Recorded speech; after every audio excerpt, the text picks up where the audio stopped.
नमस्कार। ये है फलक की कहानियों का अद्भुत संसार। किस्सा कहानी, कहानियाँ जिनमें हम लिखते हैं ज़माने के साथ साथ खुद को भी।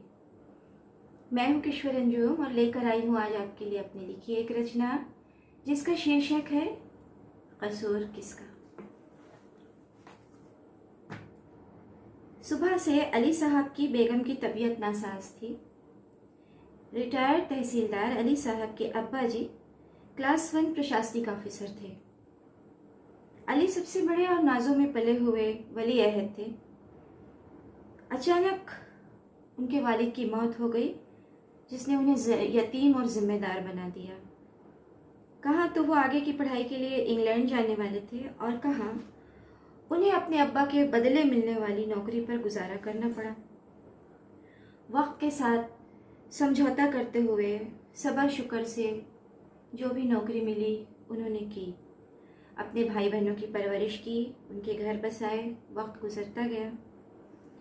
अब उन पर उनके बच्चों की भी जिम्मेदारियां आ गई। बहरहाल ये मरहला भी धीरे धीरे तय हो गया और बच्चों की जिम्मेदारी ने भी अपनी राह ले ली। अली साहब और उनकी फर्मा बरदार खिदमत गुजार बेगम, जिनका नाम तो वक्त की धूल में दब गया, सब उन्हें अम्मा पुकारते थे।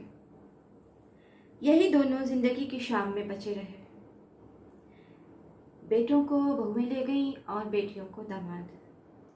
थोड़ी सी पेंशन, पुश्तैनी मकान और सब्र शुक्र की आदत के साथ अपने शरीके हयात के साथ अली साहब अल्लाह का शुक्र करते और मोहल्ले के बच्चों को गणित, इतिहास और भूगोल इनकी मुश्किलों से उबारते रहते। जिंदगी के दिन धीरे धीरे गुजर रहे थे। बेटे अपनी अपनी नौकरियों और परिवार में मज़े से ज़िंदगी बसर कर रहे थे। बूढ़े माँ बाप अकेले हो गए हैं, इसका उन्हें ख्याल ना था, या ख्याल भी था तो ख्याल करना नहीं चाहते थे। बहरहाल होता यह था कि बड़ा भाई छोटे पर और छोटा भाई बड़े भाई पर जिम्मेदारी डालता था।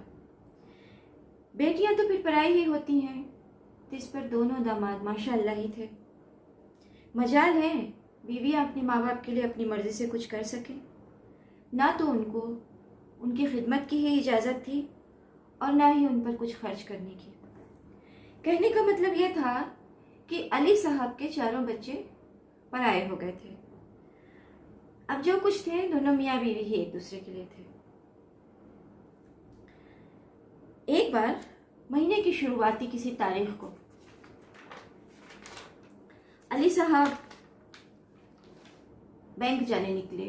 ये वो वक्त रहता था जब उनकी पेंशन घर आती थी, तो जाहिर है वो तारीख शुरुआती दिनों में ही 1, 2, 3, 4 रही होगी।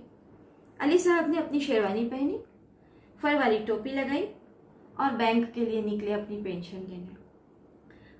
उनका ये दिन त्योहारी होता था, जिसमें उन्हें आज भी अपने जिंदा होने का एहसास होता था। हालांकि पेंशन बहुत थोड़ी थी और महीना मुश्किल से गुजरता था, फिर थोड़ा सफ़ेद पोशी का भरम भी था। जो भी हो, आखिर वो रिटायर्ड ऑफिसर आला ख़ानदान के वारिस थे। बहरहाल पेंशन ली, शेरवानी की अगली जेब में रखी और सुकून से घर की राह ली। मगर जब घर पहुंचे और जेब में हाथ डाला तो पता चला कि किसी जेब कतरे ने पहले ही उनकी जेब साफ कर दी है। अल्लाह, अली साहब के ऊपर मनो बिजली गिर पड़ी। अब क्या होगा? पूरा महीना बाकी है और इस पेंशन का ही आसरा था। दूध वाले का हिसाब भी देना है, राशन लेना है, दवाइयाँ लेनी है। क्या करें? इसी सोच में दोनों के दिल डूबते गए। सुबह हुई। रात भर फिक्र में जलने की वजह से अम्मा को सुबह बुखार हुआ आया। अली साहब ने सारी जिंदगी अपने हाथों से पानी लेके भी नहीं पिया था। अम्मा आराम कैसे कर सकती थी, पर उठने की भी ताब नहीं थी उनमें। किसी तरह सिगड़ी जलाई और अली साहब ने खटिया के पास सिगड़ी लाकर रख दी। अम्मा ने लेटे लेटे चावल और दाल बनाई।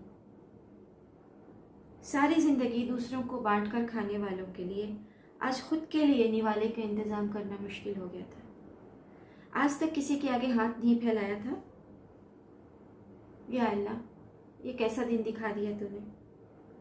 ईमानदारी से लुक़मा कमाया, बांट कर खाया, पर आज ऐसी मुश्किल में हाथ में एक पैसा नहीं है। मेहर अली सोच में डूबे थे, बेगम को अस्पताल कैसे ले जाएं।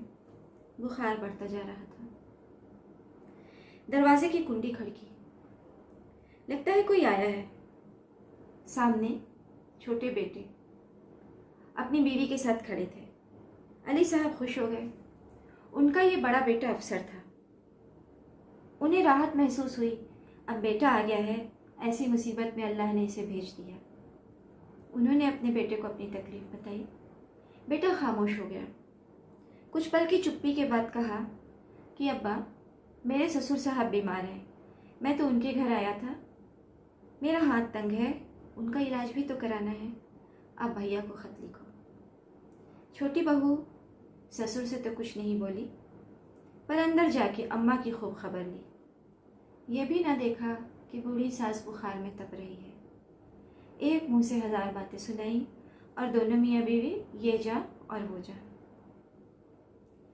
सफ़ेद पोशी का भरम, गुर्बत की मार, पेंशन के चोरी हो जाने का दर्द, महीने के राशन की फिक्र, उस पर बहू के जहरीले बोल और बेटे की खामोशी।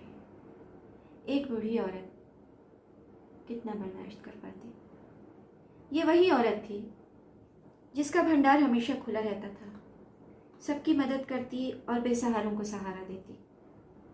अपनी सास की सबसे लाडली बहू थी। कोई भी ऐब नहीं था। लोग इनकी नेकी की मिसालें देते थे। दोनों मियाँ बीवी बेशक अल्लाह की बेहतरीन मखलूक थे। ये आजमाइश भी गुजर जाएगी सोचकर अली साहब अपनी बेगम के पास गए कि उनका हाल देखें। अम्मा बेहोश थी। बहुत कोशिश की, होश नहीं आया। आखिर मोहल्ले वालों को बुलाकर किसी तरह सरकारी अस्पताल ले गए। एक 64 साल की एनीमिक, भूखी, बीमार और दिल से टूटी हुई खातून गुजर गई। जिंदगी ने हार मान ली।